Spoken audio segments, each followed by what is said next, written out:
I'm so tired of my ex-husband's wife wanting to be my friend just because he cheated on us both. I don't understand why I'm in this situation, and honestly, I'm frustrated because even my own family tells me I'm the bad one here. I just need to vent, and I don't need any advice or someone telling me do this. I think you should tell her this, or I would write her this or that.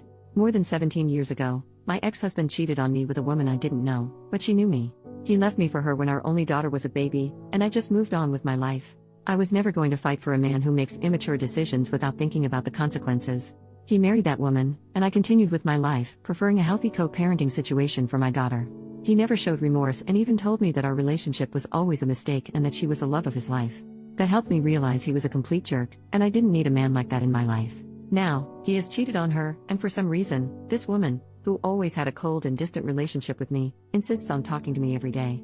I found out about the infidelity from my daughter, who wasn't affected by it, so I didn't think much about it. The only thing that concerned me was whether he could continue having our daughter at his house on weekends as usual. But his wife started sending me messages explaining what happened when I never asked her to. In the past, I only spoke to her if her husband didn't respond to my texts about our daughter. It's obvious she needs someone to talk to, and even when I respond with short, dry answers, she still sends me long voice notes explaining everything. I get that she needs to vent about her husband's infidelity, but why me? I don't want to be rude, but I really don't care about how she or he feels. In one of her audios, she said, "You know how I feel now." Like, I guess? But that was 17 years ago. It's not the same.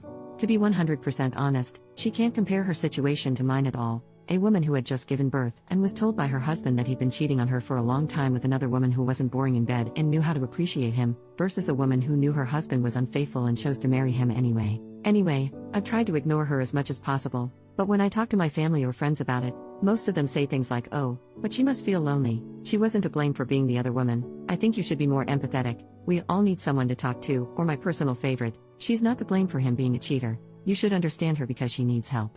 I understand that she isn't to blame and that he's the cheater, but she, a fully grown adult at the time, chose to marry a man she knew was cheating on his pregnant wife. So why should I be responsible for helping her when she never told me, "Hey, your husband is sleeping with me, and that's really messed up because he's married to you"? That's what I would have done if a married man had flirted with me. Now, if she didn't do any of that, why should I, as a feminist, feel obligated to be her friend? It doesn't make sense, and the worst part is that almost all the women around me tell me I should help her and listen to her, even though I don't want to or feel any empathy for her or for him. I think she and my ex knew exactly what they were getting into.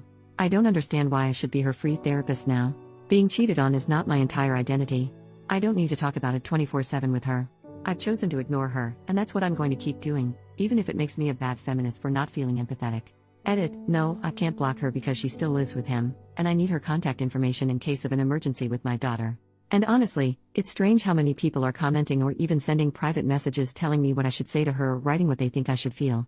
I'm sorry, but there's no way I'm going to use a stranger's message, who doesn't know me or the whole situation, to communicate with someone. I feel like a lot of people in the comments are projecting their own experiences. Update, 13 days later. Hi, it's been a while since I posted, and I just wanted to give a little update for those who were worried. First of all, my mother was in a long-term relationship as the other woman during my teenage years and into adulthood. Their relationship lasted many years until he passed away, and I don't think his wife ever found out about the affair. That's why my mom manipulates me into not judging my ex's wife, saying no one chooses who they fall in love with. My mother has always seen herself in that woman, which is why she said that my ex-husband, his lover, now wife, were soulmates and that I shouldn't interfere. I was very young at the time, and my mother was the only one I could rely on for support. Well, narcissists always latch onto vulnerable people. Nowadays, I don't have much contact with her, but my daughter spends time with my family. As for my friends, I'm a feminist activist, and opinions about the other woman are mixed, especially among my more liberal friends. Often, judging the other woman is seen as misogynistic, with people saying they're single. It's the man who's at fault, and we need to show solidarity with other women. So, I expected that reaction from most of them. I agree with this in most cases, but not this one. I can feel empathy when the woman didn't know or was being groomed as a minor, but in this case, I don't feel any pity because she knew exactly what she was doing. Women can also be mean and cruel. Women can also choose to be the villains in a story without being manipulated because we are not weak, and my ex's wife is that kind of woman. No one forced her into anything. Sorry if that explanation was unnecessary, but there were people who didn't understand my family's and friends' behavior, and it feels good to vent.